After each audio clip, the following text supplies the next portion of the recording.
Todd Young Online presents Young Tales. Tales for the young and the young at heart. Today's story, The Goose Girl by the Brothers Grimm. There was once upon a time an old queen whose husband had been dead for many years, and she had a beautiful daughter. When the princess grew up, she was betrothed to a prince who lived very far away.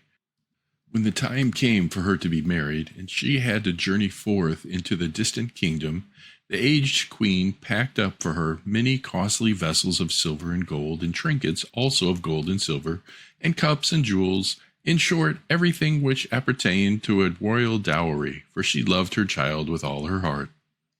She likewise sent her maid-in-waiting, who was to ride with her, and hand her over to the bridegroom. Each had a horse for the journey, but the horse of the king's daughter was also called Falada and could speak. So when the hour of parting had come, the aged mother went into her bedroom, took a small knife and cut her finger with it until it bled. Then she held a white handkerchief to it, in which she let 3 drops of blood fall. She gave the handkerchief to her daughter and said, "Dear child, preserve this carefully. It will be of service to you on your way." So they took a sorrowful leave of each other. The princess put the piece of cloth on her bosom, mounted her horse, and then went away to her bridegroom.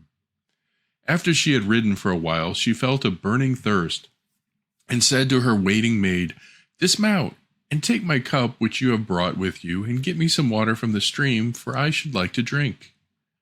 "If you are thirsty," said the waiting maid, "get off your horse yourself, and lie down and drink out of the water. I don't choose to be your servant." So in her great thirst, the princess alighted, bent down over the water in the stream, and drank, and was not allowed to drink out of the golden cup.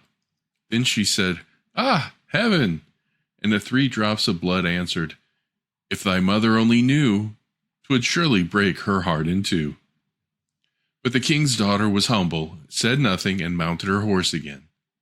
She rode some miles further, but the day was warm, the sun scorched her, and she was thirsty once more. When they came to a stream of water, she again cried to her waiting maid, "Dismount, and give me some water in my golden cup," for she had long ago forgotten the girl's ill words. But the waiting maid said still more haughtily, "If you wish to drink, drink as you can. I don't choose to be your maid." Then in her great thirst the king's daughter alighted, bent over the flowing stream, wept, and said, "Ah, heaven!" And the drops of blood again replied, "If thy mother only knew, 'twould surely break her heart in two." And as she was thus drinking and leaning right over the stream, the handkerchief with the 3 drops of blood fell out of her bosom and floated away with the water without her observing it. So great was her trouble. The waiting maid, however, had seen it, and she rejoiced to think that she had now power over the bride, for since the princess had lost the drops of blood, she had become weak and powerless. So now, when she wanted to mount her horse again, the one that was called Falada, the waiting maid said, "Falada is more suitable for me, and my nag will do for you." And the princess had to be content with that.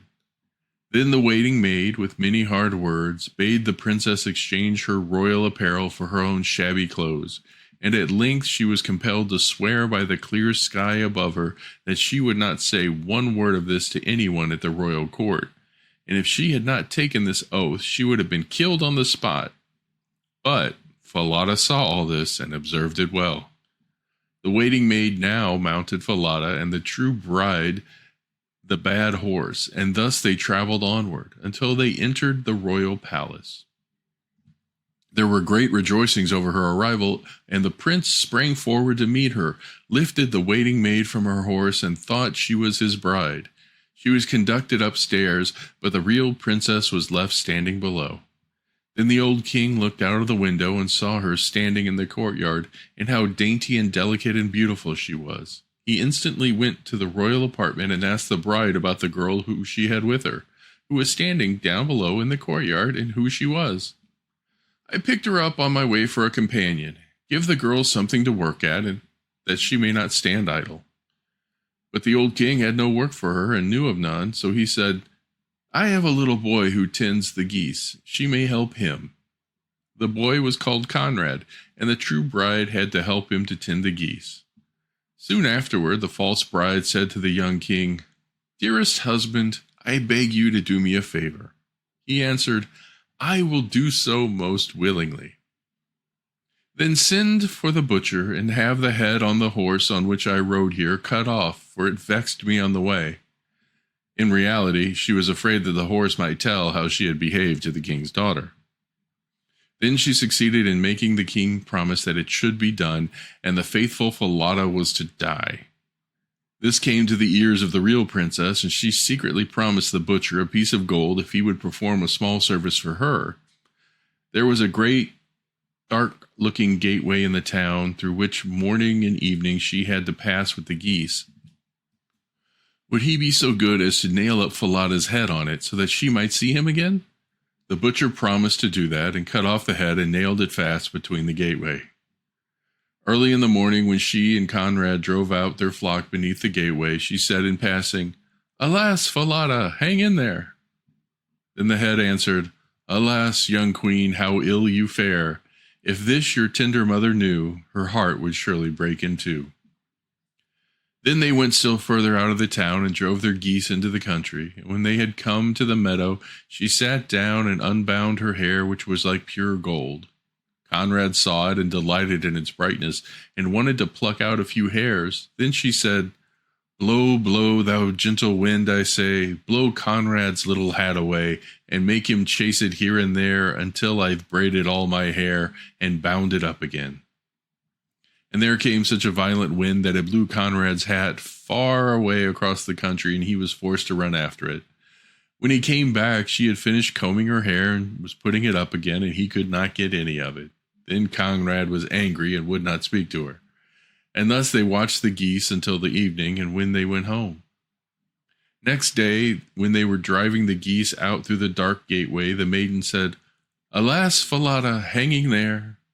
Falada answered, "Alas, young queen, how ill you fare. If this your tender mother knew, her heart would surely break in two." And as she sat down in the field and began to comb out her hair, Conrad ran and tried to clutch it. So she said in haste, "Blow, blow, thou gentle wind, I say. Blow Conrad's little hat away, and make him chase it here and there until I've braided all my hair and bound it up again." Then the wind blew, and blew his little hat off his head and far away, and Conrad was forced to run after it. When he came back, her hair had been put up a long time, and he could get none of it, so they looked after their geese till evening came. But in the evening, after they had got home, Conrad went to the old king and said, "I won't tend the geese with that girl any longer." "Why not?" inquired the king. "Oh, because she vexes me the whole day long." Then the old king commanded him to relate what it was that she did to him. And Conrad said, "In the morning, when we pass beneath the dark gateway with the flock, there's a sorry horse's head on the wall, and she says to it, 'Alas, Falada, hanging there.' And the head replies, 'Alas, young queen, how ill you fare. If this your tender mother knew, her heart would surely break in two.'" And Conrad went on to relate what happened on the goose pasture, and how, when he was there, he had to chase his hat.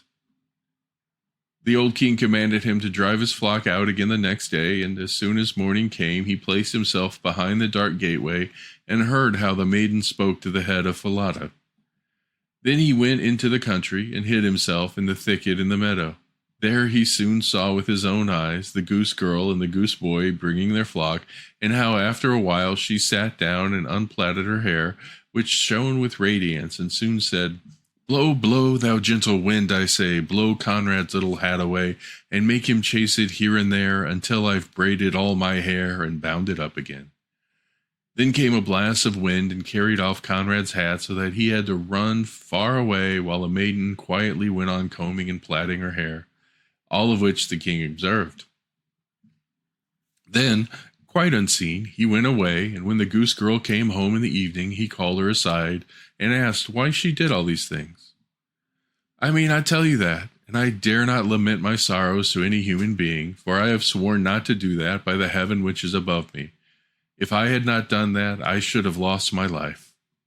He urged her and left her no peace, but he could draw nothing from her.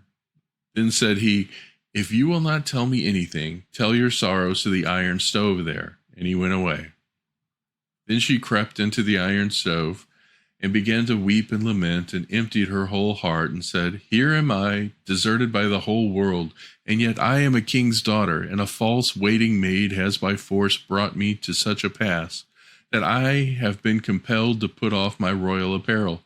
She has taken my place with my bridegroom, and I have to do the mean work of a goose girl.